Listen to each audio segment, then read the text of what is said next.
Okay, first of all, I would like to say Happy Mother's Day to all you moms out there. Yes.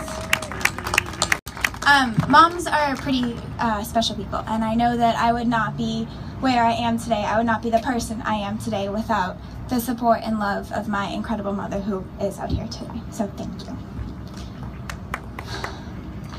In the summer of 2012, my dad, Jim Caldwell, was diagnosed with ALS. I was 15 years old.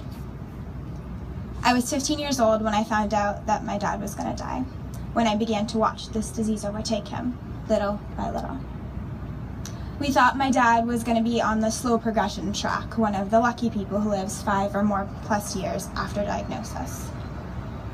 But all of you know how unpredictable ALS is, how it can strike any person, how it progresses through the body at an unpredictable rate. I was 16 years old when my father passed away. I was 16 years old when I was left without my father, my mentor, my hero. But if there was one thing that you should know about my dad, it is that he was a fighter. He refused to let ALS define who he was. He used to tell me that he would not stop doing anything until he absolutely could not do it anymore. My dad was not frustrated that he was sick. People get sick. He was frustrated that there was nothing anyone could do to stop this disease. Well, nothing anyone could do at the time. Because I am confident that in the future, people with ALS won't have to think that way. I'm confident that we will find a cure. My dad lost his battle with ALS just 16 months after diagnosis. But up until the very end, he continued to live life to its fullest. He continued to fight no matter how hard it got. I guess that's why I've continued to fight ALS. I've organized fundraisers and walks, and I distribute ALS awareness bracelets nationwide. I also recently published a book. It's called Just to Make You Smile, detailing my experiences with my dad's battle with ALS, with the hopes of helping other people who have dealt with loss and grief, specifically young adults with sick parents. And I'm fortunate enough that Steve Gleason agreed to write the foreword to the book as well.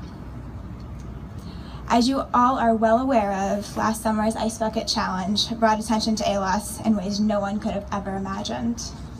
But now it's our job to keep that hype going, because as I've always said, the more attention that is drawn toward this disease, the more funds that will be allocated towards research to help find a cure.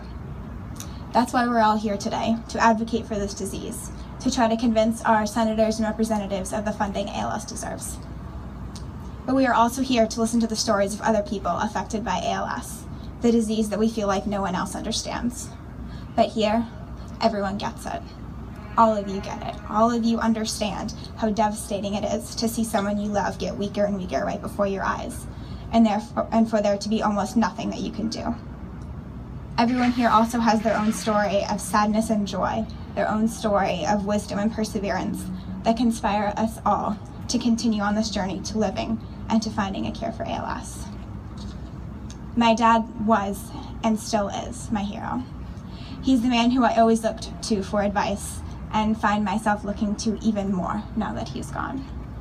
We couldn't save my hero, but I know that I can be part of something that could help save the life of someone else's hero, to make a difference in the life of someone in the future affected by ALS.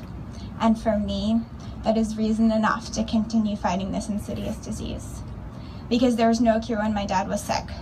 But once again, I'm confident that there will be a treatment, a cure, in the future.